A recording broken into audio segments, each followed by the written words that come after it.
Hello, my friend. Today we are going international with a return guest who's really been redefining what it means to build a profitable, sustainable fitness business without sacrificing your freedom. Before we get to that, just a quick heads up.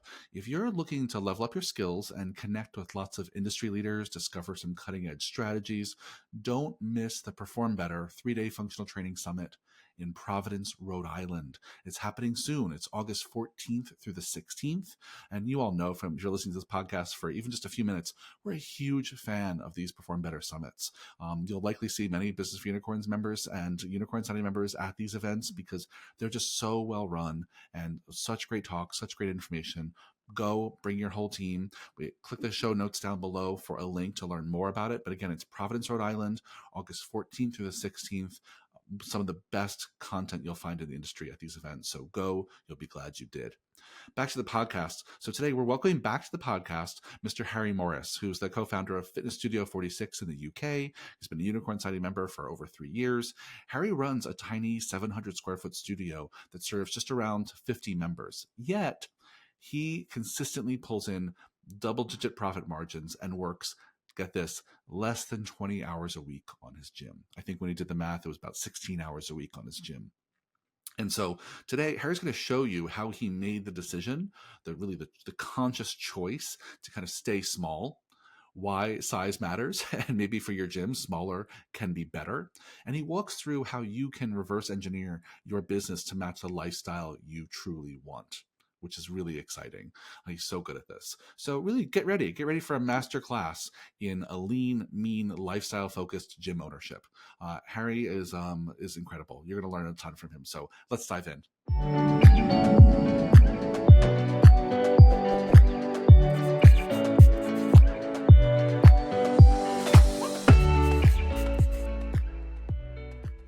Hello, fitness business nerds. What's up? Welcome to another episode of the Business for Unicorns podcast. Today, I'm super excited to have back on the podcast for the second time, Mr. Harry Morris of Fitness Studio 46 in the UK. Mr. Harry Morris, welcome back to the podcast. Thanks for having me, Michael. Great to be back. Oh my gosh, always so good to have you here, my friend. I always love talking to you. I always feel like I get just a little bit of inspiration from hearing you, the way you think about your business, the way you run your business. And I'm sure today will be no exception. So for folks who maybe didn't listen to the previous podcast you were on, maybe just a quick overview of like, who are you? Where are you in the world? A little bit about Fitness Studio 46. Tell the people who you are. Awesome. Yeah. So as you said, Harry Morris, I'm from the UK, which is sort of my USP for BFU is being over in the UK. But yeah, we've had Fitness Studio 46 since 2019. It is a small group personal training facility. We coach at a ratio of 1-5 and some of the class types 1-6. And we help mostly business owners, C-suite executives, and essentially busy career people to tone up, boost their daily energy, reduce pain, and all the good stuff that fitness brings. I love it.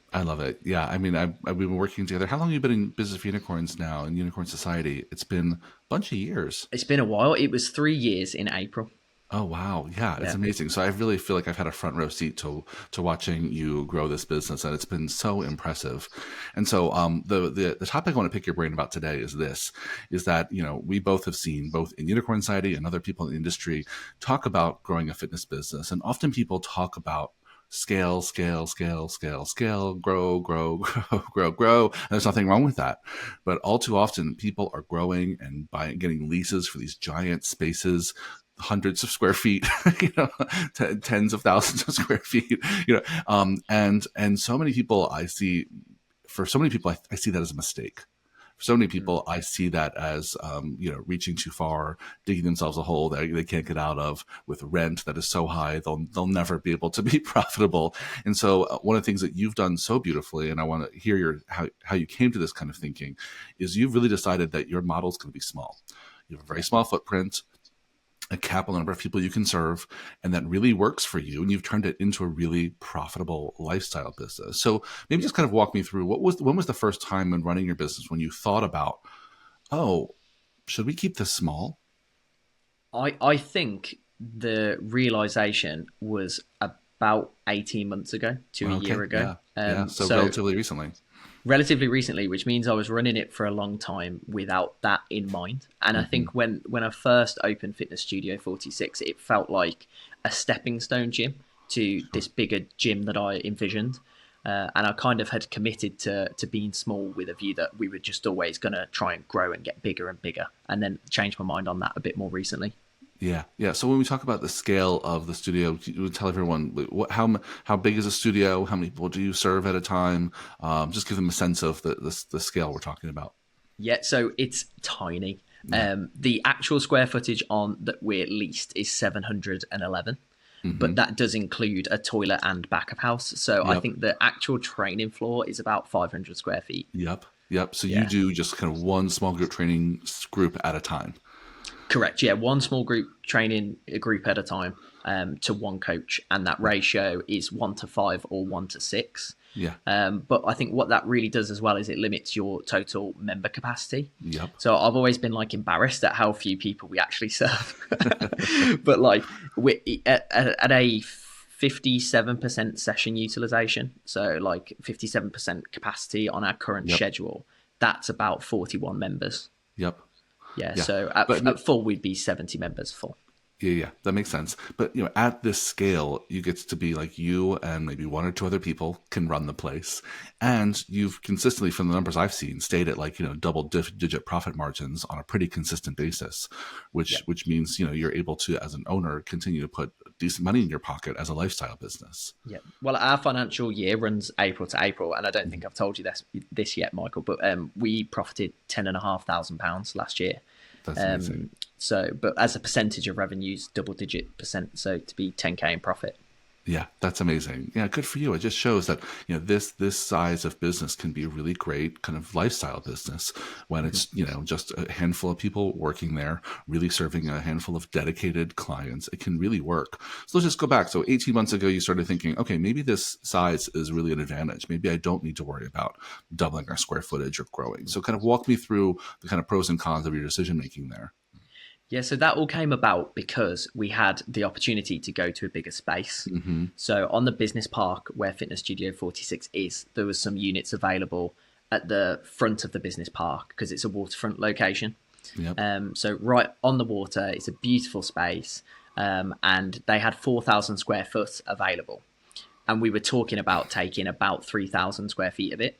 Mm-hmm. So thanks to yourself and Ben as well, I went about costing the model of what we would have to create in order for it to run it as a profitable gym. And the scale was just so much. Like, it was 150 members. Yep. It was at least a team of 5 in the coaching team to be Sure. able to service it, because it'd be 2 classes running simultaneously. And it felt like just so many more headaches Mm-hmm. Yep. as I began to plan that model out. But it was something I'd never really done before, modeling a business, especially before opening it. Mm-hmm. Yeah. Yeah, it was so smart of you to do. I mean, signing a lease is such a huge commitment. And so taking your time and making that decision thoughtfully allowed you time to say, oh, wait, if I did this, I need like 150 members. And if I need 150 members, that means my attrition is going to be like, I'm going to be losing a handful of people every single week, which means I need at least twice as many of that in new members or, and then twice as many of that in leads, right? You start to do the math of how big that operation needs to be and how much more you'll need to spend on sales and marketing. You have to realize that's a whole different business. It's a much Yeah. different business to try and maintain something that size. Even the operational expenditure, it's like in the UK, they have like what's called a rateable value on the buildings. Yep. So because we're so small, we sit below the business rate threshold. So Yep. we save thousands of pounds in additional rates a year for being small. So that would then, you'd get charged on that, and it cost 3 times more in air conditioning and music Yep. license per square foot, and these costs just become greater and greater. And where we are is quite a low income area. Mm-hmm. So I started to worry that at some point you just would start pricing it out of the market. Yeah, it's different to open up a couple thousand square feet where you need 150 members in New York or Boston or London, right? That makes a much more sense because on your block are thousands of people that could come to your gym, Yeah. but you're in a smaller town where that would be a big lift. You have to capture a big percentage of just the people who live there to make a gym like that work. And so, Hey there, Business for Unicorns podcast listeners. If you haven't had a chance yet to leave us a rating and a review on wherever platform you listen to this podcast, it would be so awesome if you take just a quick second to do that. And here's why. Number one, by leaving us a rating and review, you'll allow our podcast audience to grow so more gym owners can build a life and a gym they love. And number two, by leaving us feedback, you'll help us shape the future of the podcast so we know what you like, we know what you don't like, and we know what types of content is resonating and what else should we create for you. Thank you so much for your consideration. And now back to the show. And so, one of the things I know we talked about before this podcast started was that if and when in the future you do decide to grow, your vision is that you would just open up more small little miniature locations like this. So kind of walk me through what you imagine that would look like if you went in that direction. I think one of the I'm going to answer your question in a very roundabout way, Michael. Love it. But one of the things that I did at the exact same time of costing the business model was I took a deep dive on wealth building and financial management, and a lot of that was through, again, talking to Ben and the playbooks at BFU. And one of the books I read was Your Money or Your Life, which is essentially equating your expenses in life energy and life value. So I'm getting round to the question. So I realized that my life value, like the life I was leading, could be achieved on a relatively small amount of income. And I would sooner have more time than income. So I wanted to, when we run these small models, like my amount of work that I put in per week compared to what I earn is in a really good place. So if I was to expand, I know that I could kind of comfortably double that capacity. And especially having Hugo as my business partner, who's my brother as well, I think if one of us was overseeing the one facility and then the other facility, we could even if, say, Hugo was on vacation for 2 weeks, I've got it so that I could actually run both facilities in a single week if I needed to. I don't know if that directly answers the question. 100%. I mean, what's great about that is that people, what you did so beautifully there with the help of that book and conversations, with trusted advisors, right, is you kind of reverse engineer. Well, okay, based on the lifestyle I want to live, based on the time I want with my family, the money I need to pay my bills, what size business do I really even need? And not what's the biggest I could make, but what would actually just make me comfortable. And you found that, right? And it's not huge. It's not a giant number, which I think is surprising to a lot of folks, right? If you do the math of what you really need to be comfortable, that it's probably not as much as you think, which doesn't require as big a business as you think. And so if you all were to expand into multiple locations, you would still keep it small enough that you'd be able to maintain a small team and have a good work-life balance. So, I mean, on that front, give me a sense right now of how many hours in the gym do you really have to work each week, both on the floor and off the floor, to keep your current single location running? So in a normal week, if I'm not covering anybody's vacation, I coach 6 hours of groups, and I still have 3 hours of private one-to-one, which is something we don't advertise in the gym, but I just charge as much as possible. 10 hours of on the floor coaching per week. Correct, less than 10. And then off the floor, I'd say there's an additional 6 hours of marketing, sales conversations and team development activities that is like non-negotiable. Yep. Yeah, so it's like 16 hours a week. And I work a lot more than that, working on key projects and optional things. But bare bones, it's about 16 hours. Just to keep the business running successfully and pay yourself a wage that keeps you happy and maintains your lifestyle. 16 hours a week. That's not bad. I bet there are a lot of people listening right now being like, damn, Harry, but it just goes to show that when you find the right size business to match your lifestyle needs, you might not need to work every day of the week, right? And that gives you so much freedom to do other things. I know you also have a speaking career and like to do other things on the side. You're a husband, a father, right? And so to spend time with family. I know we just talked about you taking a trip to Spain recently, and so I think that a lot of people say they want a lifestyle like that, but aren't willing to keep their business simple enough, right? Streamlined enough, efficient enough to be able to give themselves that. Yeah. So what made the difference for you? Why do you think you landed here when so many other people don't? That's an excellent question. And I think one of the things that I uncovered with Ben, which felt like a big sort of understanding of myself and the way that I've always operated is whether I'm like, because it's not comfortable growing slowly. Like it's took 6 years to get to this point, and I could have done it. I could have done it faster. I know I could have done it faster if I was prepared to sacrifice more. But Ben described it as like whether you'd rather grow as like a long runway or a high ceiling.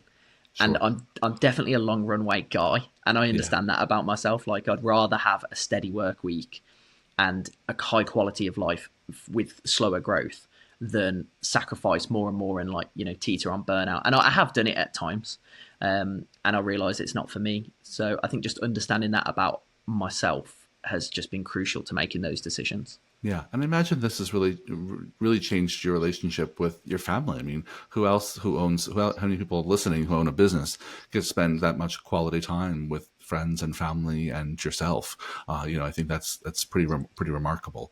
Yeah. So maybe we'll spend a few minutes here, maybe just breaking down the kind of non-negotiable things you spend your time on. So let's start with the 9 or 10 hours on the floor makes sense. That's just you on the floor training. And some weeks might be more if you're covering for vacation. When you're off the floor, what are the non-negotiable things you have to spend time on to keep the business running every week? Sure. So specifically for me, that it's meetings.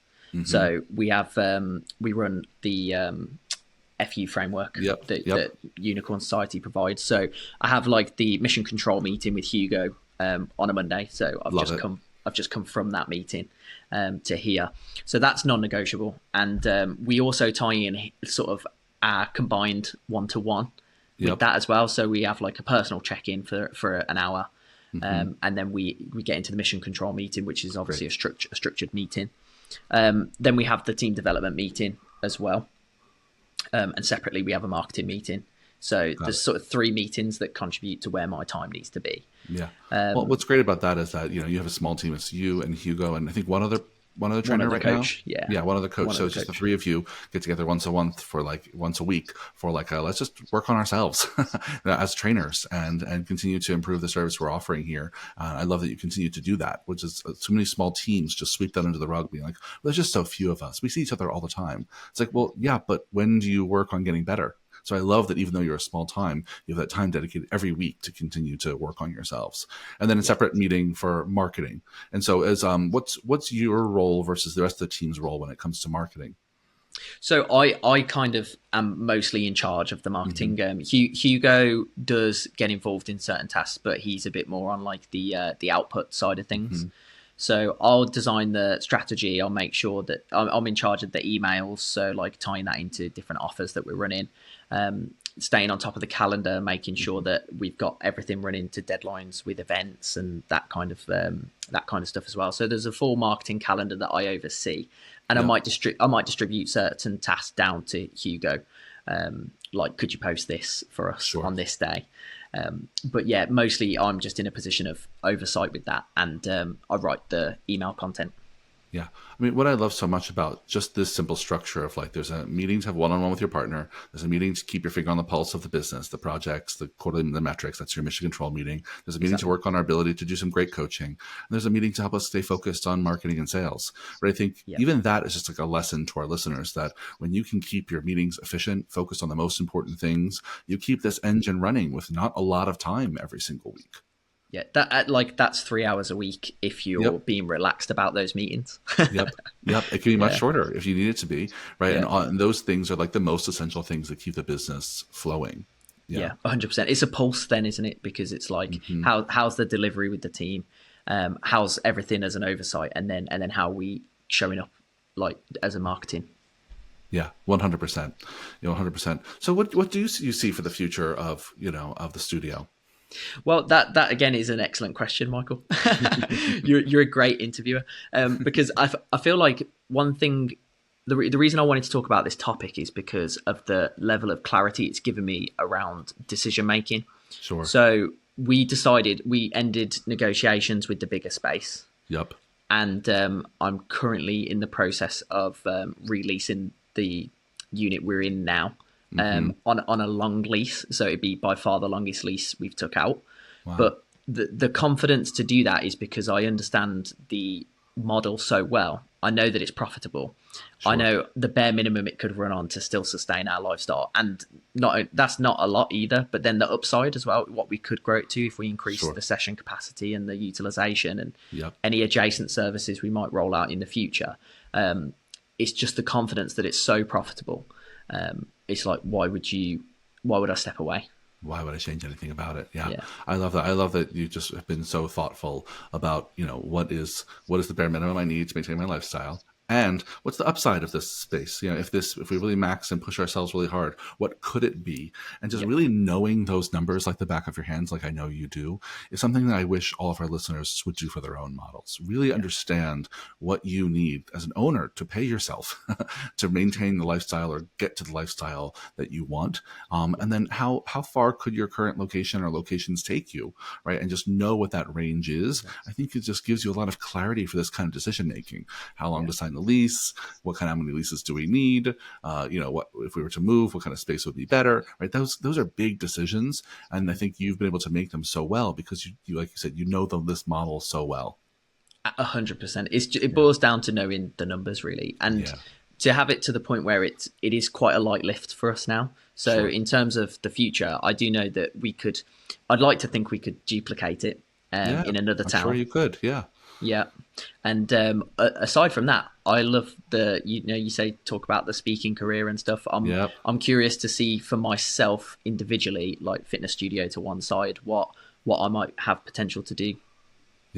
Yeah, I love that. Well, I'm sure we could keep going, but I'm going to leave it there because I think this is a great lesson. And I know we'll be cheeky about it probably in the title, but that size matters, and sometimes smaller is better, right? It's true, right? It's and so I true. think that, and I think in business it makes a lot of sense to have a business model that gives you exactly what you need and sometimes nothing more, and that keeps it simple, lets you maintain a really great lifestyle balance. And if you're going to scale with having a great work-life balance in mind.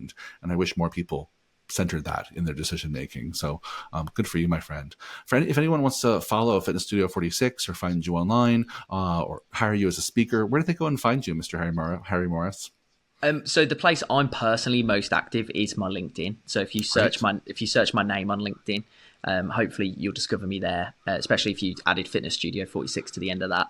But then we have an Instagram as well. So it's fitness_studio 46. So check that out, and you can always DM us. I look at that account daily. So I love it. So we'll put the link for Instagram for Fitness Studio 46 below, and then Harry Morris's LinkedIn we'll put down in the show notes. So go click those, connect with Harry. If you're in the UK, go say hi. And thanks for sharing your story, Harry. As always, I'm sure I'll have you back on the podcast again, but I think this is a really great topic. And it was really great to hear how you think about it for yourself in your business. So thanks for sharing your time. Thank you, Michael. All right, listeners, see you on the next one. Have a great day.